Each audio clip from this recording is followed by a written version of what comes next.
오늘의 사연 시작합니다. 안녕하세요. 당초 계획대로라면 내년 안에는 결혼을 생각하고 있던 29살 여성입니다. 저의 남편이 될지도 몰랐던 남자친구는 저보다 4살이 많았는데 평범한 집안에서 태어나 무던하게 자기 인생을 살아온 대한민국의 젊은이지요. 확실하게 아직 청혼을 받은 건 아니지만 불과 얼마 전까지만 해도 상견례 이야기까지 오고 가면서 대략적으로는 내년이 가기 전에만 결혼해서 같이 살 생각이었어요. 하지만 그놈의 돈 때문에 이 모든 게 없던 일이 될 줄은 저도 예상을 못했네요. 남자친구는 물론이고 그쪽 집안 식구들과 제 의견 차이가 너무 컸거든요. 사실 파혼이라는 게 생각보다 결정하기가 쉽지는 않더라고요. 주변 친구들 하나둘씩 결혼하고 저도 내년이면 이제 앞자리 숫자가 2에서 3으로 바뀌다 보니 남들처럼 사건 사고 없이 결혼하는 게 꽤나 간절해졌거든요. 사건의 발단은 바로 남자친구가 소유하고 있는 아파트 때문입니다. 6개월 전쯤인가 남자친구 혼자 살고 있던 오피스텔 전세 계약이 끝날 때였지요. 다시 괜찮은 전셋집을 구하던 남자친구가 그러는 겁니다. 그냥 본인 명의의 아파트를 하나 장만하겠다고 말이에요. 저희가 사는 지역이 주소상으로는 서울이긴 한데 실제로는 경기도 지역에 더 가깝다 보니 집값이 그리 만만한 수준은 아니에요. 결국 남자친구는 6억짜리 아파트를 사기로 결정을 했고 남자친구가 그동안 모아온 돈 1억에 자기 부모님 돈 1억, 그리고 주택담보대출 3억을 받고 모자란 나머지 돈 1억은 남자친구 회사 대출로 받아서 진행을 했답니다. 요즘 흔히 이야기하는 영혼까지 끌어모아 아파트를 구입한 거지요.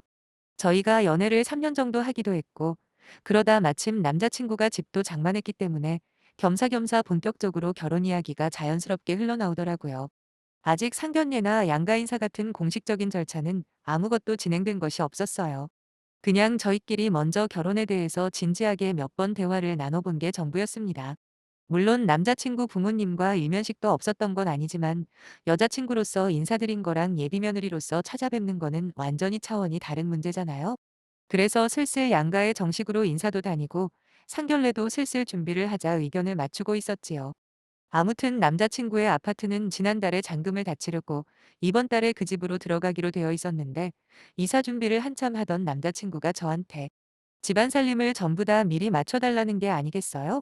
어차피 우리가 내년에 결혼하게 되면 이 집에서 신혼생활을 시작할 거 아니냐고 하면서 저보고 이번 기회에 혼수를 해오라고 하더라고요.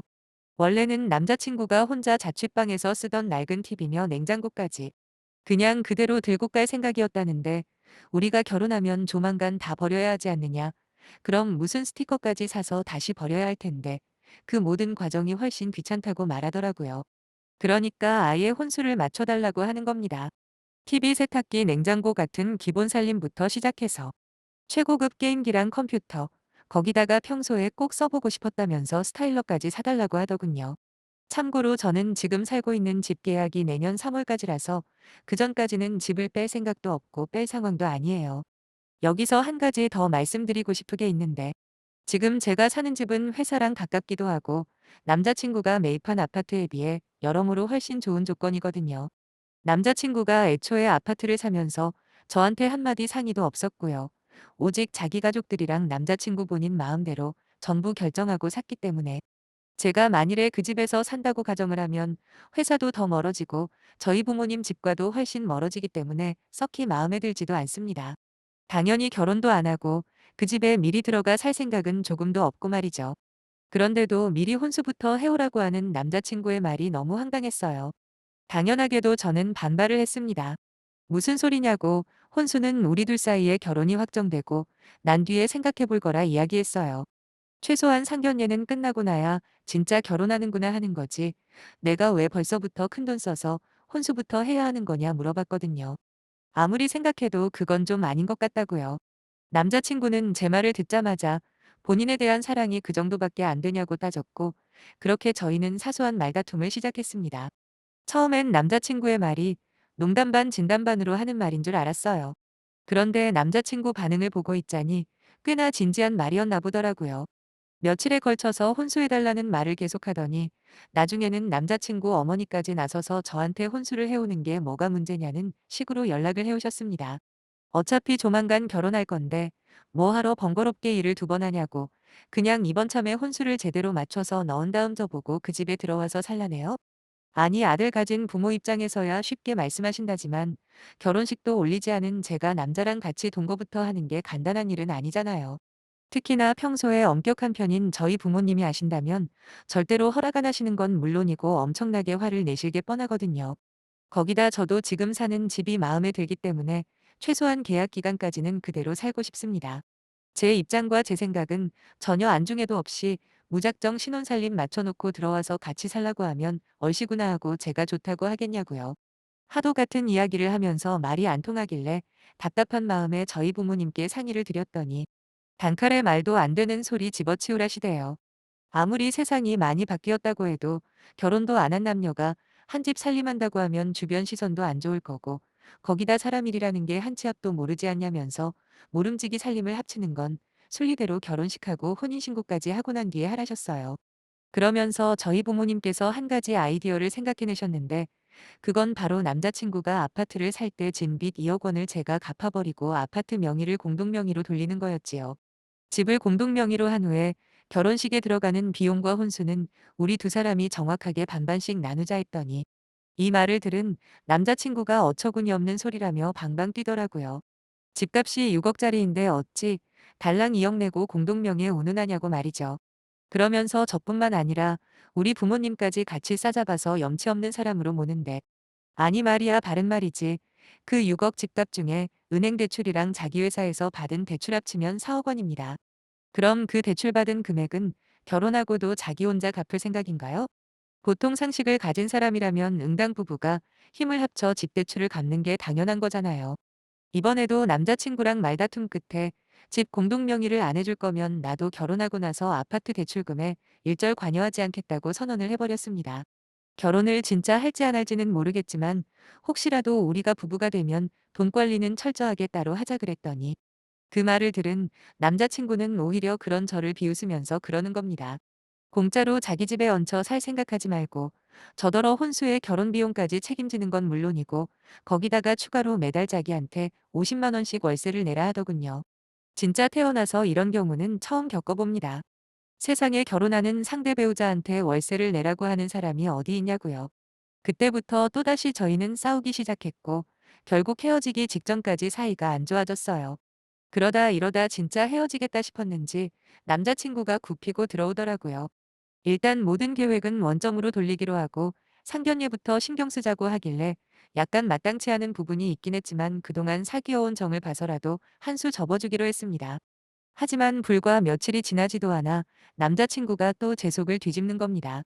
다른 건 나중에 하더라도 기본적인 가전제품은 해야 하는 거 아니냐면서 세탁기랑 냉장고 그리고 TV까지 해서 1,000만 원 조금 안 나왔다며 제 카드로 결제를 하라는 게 아니겠어요? 그러면서 퍽이나 생색을 내는 것처럼 자기가 100만 원 정도는 보태주겠다네요. 아니 불과 얼마 전에 미리 혼수하는 거랑 공동명의로 그 난리를 쳐놓고 어떻게 나한테 한마디 상의하지도 않은 가전제품들을 결제하라는 건지 이해할 수가 없더군요. 게다가 어찌 보면 여자친구한테 1,000만 원어치 가전들을 삥 뜯는 건데 그 와중에 100만 원은 보태준다는 그 뻔뻔한 태도가 너무 짜증이 나더라고요. 아직 우리 상견례도 안 했고 냉정하게 따지고 보자면 결혼에 대해 그 어떤 확정된 것도 없는 상황 아닙니까? 저한테 받을 거 다 받아놓고 나중에 오리발이라도 내밀면 그때는 저보고 뭘 어쩌라는 건지 모르겠더군요. 저는 혼수 관련 문제는 벌써 네가 사과하는 걸로 끝난 거 아니냐. 그냥 지금 쓰고 있던 거 쓰다가 나중에 우리가 진짜 결혼 준비를 하게 되면 그때 다시 이야기를 꺼내라고 했지요.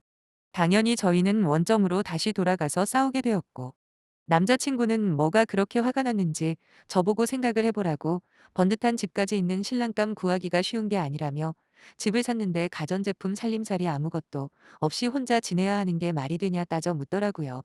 솔직히 말해서 누가 그렇게까지 무리해서 집 사라 떠밀었답니까? 저한테 그 어떤 상의도 하지 않은 상태에서 자기 혼자 뭐에 꽂혀서는 꼭 집 사야 한다고 은행 대출 알아보더니 급기야 부모님한테 돈까지 빌리서까지 혼자 결정으로 집을 산 남자친구예요. 집 보러 다닐 때만 해도 저는 남자친구가 집을 산다는 사실을 아예 몰랐고 집 정하고 계약까지 다 한 다음에 통보식으로 이야기했거든요. 어떻게 보면 지 혼자 좋아서 집을 사놓고서는 이제 와서 마치 저와 결혼을 하기 위한 신혼집처럼 말하는 게 너무 가식적으로 느껴졌습니다. 그렇다고 저를 위해 뭐 하나 양보하는 모습도 없고 말이죠. 오로지 우리가 같이 살 집이니까 살림살이를 채우는 건 제 책임이라는 식으로 말하는 건 너무 빈약한 논리라고 생각되거든요. 제가 바보 멍청이도 아니고 따지고 보면 아직까지 남자친구랑 저는 아무 사이도 아닌 거 아닙니까? 무슨 청혼을 받은 것도 아닌데다. 심지어는 남자친구네 부모님과 정식으로 인사조차 나눈 적이 없는데 내 돈 수백만 원 들여서 살림살이를 맞춰줄 이유가 하나라도 있냐고요. 저도 그때쯤 되니까 인내심이 바닥을 향해 치닫고 있는 상태라 남자친구에게 퍼부어 버렸습니다. 참는데도 한계가 있으니까 적당히 고집부리라고 네 마음대로 결정해서 산 집이니까 안에 들어가는 살림살이도 네 돈으로 채우는 게 맞지 않냐. 집 살 때 나한테 상의 한 번 없었는데 어떻게 이게 나를 위한 신혼집인 것처럼 말하냐. 나는 도저히 너같이 이기적인 놈이랑은 결혼 안 하겠다 말했습니다. 거의 파혼하자는 소리나 마찬가지인 저의 이별 선언을 들은 남자친구는 우리가 지금까지 만나온 시간이 있는데 어떻게 우리 사이에 그 정도 신뢰도 없냐면서 저를 마치 돈도 부담 안 하고 공짜로 결혼할 생각을 하는 이상한 여자 취급을 하는 겁니다. 커피숍에서 싸우기 시작한 저희는 길바닥에까지 나와서도 점점 목소리를 올려가며 말다툼을 했고 그러다 보니 주변에서 전부 다 신기한 표정으로 쳐다보더라고요. 문득 내가 여기서 왜 이놈이랑 이러고 있나 하는 생각이 들면서 모든 것이 전부 다 싫어졌어요. 이 인간이랑 결혼을 꼭 해야 할 이유도 모르겠고 대체 나를 뭐라고 생각을 하는 걸까? 단순히 자기 집에 살림살이 채워주고 또 대출금 같이 갚아주는 그런 여자로만 여기는 게 아닐까? 뭐 이런저런 생각이 들면서 그동안 만나온 시간들이 너무 허무하게 느껴지더군요. 계속해서 자기가 뭘 잘못했길래 헤어지자는 소리하냐며 억울해하는 남자친구에게 처음으로 조용히 제 생각을 전달하기 시작했습니다. 그냥 여기서 끝내달라고. 나처럼 조건 따지는 여자 말고 너랑 결혼한다는 사실만으로도 시키는 대로 할 수 있는 그런 여자 찾아보라고 했어요. 나는 이제 확실하게 너랑은 끝낼 거라고 마지막 말을 마친 뒤 뒤돌아서 가려고 하는데 갑자기 남자친구가 제 팔을 붙잡으면서 그러는 겁니다. 자기는 저랑 결혼할 생각으로 대출받아서 집까지 사놓은 건데 이제 와서 이렇게 나오면 자기는 어쩜 좋냐고 징징대기 시작하더라고요. 그 집 하나 때문에 한 달에 갚아야 하는 대출금이 얼마인 줄 아냐. 도저히 자기 혼자서는 감당이 안 된다며 아주 울상이 돼서는 하소연을 하는 거예요. 그래도 제가 별 반응이 없자 나중에는 거의 울상이 돼서는 제가 원하는 대로 하겠다며 붙잡기까지 하더라고요. 그랬습니다. 결국 겁도 없이 여기저기서 대출 끌어다가 사놓은 집. 자기 혼자서는 부담스러우니까 저한테 같이 나눠서 짐들자는 거 아니겠습니까? 저는 눈썹 하나도 까딱하지 않고 너가 벌인 일이니까 책임도 너가 알아서 지라고 말한 뒤 제 팔을 붙든 남자친구의 손을 뿌리치고 돌아섰습니다. 그렇게 저는 남자친구와 완전히 정리하고 헤어진 거라 생각했는데 그날 밤늦게 남자친구 어머님에게 전화가 오더라고요. 잔뜩 화가 난 목소리로 횡설수설 소리만 질렀기 때문에 뭐라고 했는지 잘 기억이 나지는 않습니다만 한 가지 생각나는 건 제가 자기 아들 꼬셔서 집 사오라고 했다며 욕을 바가지로 했다는 거예요. 이제 와서 결혼 안 하고 내빼면 어떻게 하냐면서 이 모든 사태가 저만의 책임이라더군요. 얼마나 미친 듯이 소리소리를 지르는지 귀가 다 아플 지경이었다니까요. 제가 뭐라 반박할 기회조차도 없었습니다. 왜냐하면 처음부터 끝까지 제 말을 들을 생각도 없고 오직 자기가 할 말만 하고 있었거든요. 듣다 듣다 지쳐서 그냥 전화 끊어버리고 남자친구 번호랑 걔네 엄마 번호까지 같이 차단해버렸네요. 처음에 저한테 혼수를 해오라거나 나중에 싸우면서 월세까지 언급했을 때만 해도 그냥 서로 감정이 상하다 보니 별소리를 다 하는구나 싶었어요.